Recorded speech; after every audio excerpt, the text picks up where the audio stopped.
A relatively frequent occurrence for the spiritual aspirant is to reach the boundary wall of consciousness and get a glimpse or experience of the spiritual consciousness without limits. This experience, when it comes, may raise up tremendous fear in the individual, and he reacts almost automatically and spontaneously, drawing himself away from that unlimited field and back into his own comfortable ego self. The reaction is one of the ego consciousness that fears its dissolution. The individual is not yet ready to accept and receive the limitless spiritual consciousness and rebounds into the small, limited human existence. A somewhat similar thing occurs when an individual has, in a conscious state, what is called an out-of-body experience. Note, as opposed to those that may be related to a near-death experience, which may be involuntary and not under any kind of active conscious awareness or control. The individual reports seeing a silver thread or line from his awareness back to the physical body. As he moves farther away, he can experience vast realms of space, visit other places, see other things, all without known limits.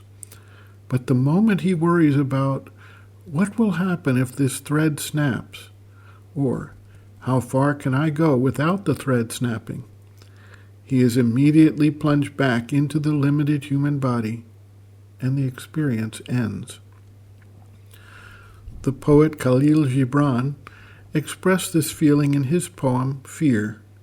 Quote, "It is said that before entering the sea, a river trembles with fear. She looks back at the path she has traveled, from the peaks of the mountains, the long winding road crossing forests and villages.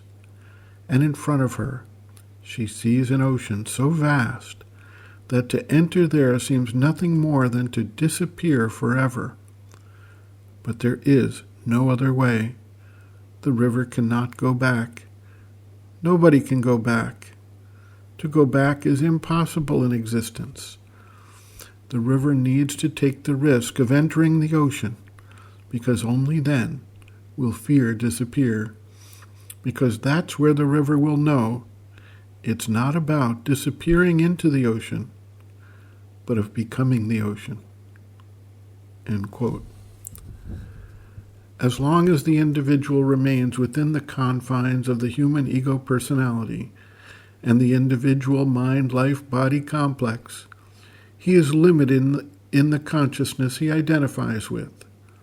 It is only when he can go beyond the boundary, overcome the fear of dissolution that is the offspring of the ego consciousness, that he can be born into the spirit and live in that vast, untrammeled consciousness.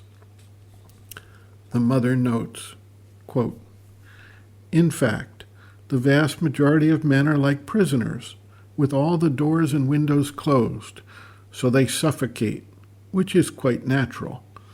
But they have with them the key that opens the doors and windows, and they do not use it.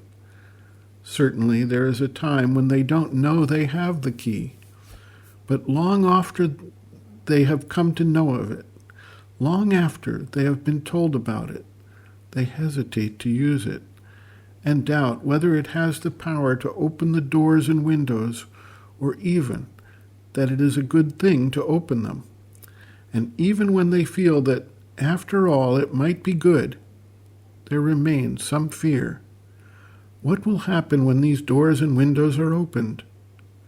And they are afraid. They are afraid of being lost in that light and freedom. They want to remain what they call themselves. They like their falsehood and their bondage. Something in them likes it and goes on clinging to it. They still have the impression that without their limits, they would no longer exist. That is why the journey is so long. That is why it is difficult. For if one truly consented to cease to exist, everything would become so easy, so swift, so luminous, so joyful. but perhaps not in the way men understand joy and ease. In truth, there are very few people who do not enjoy fighting. There are very few who could accept the absence of night. Few can conceive of light except as the opposite of darkness. Without shadows, there would be no picture. Without struggle, there would be no victory.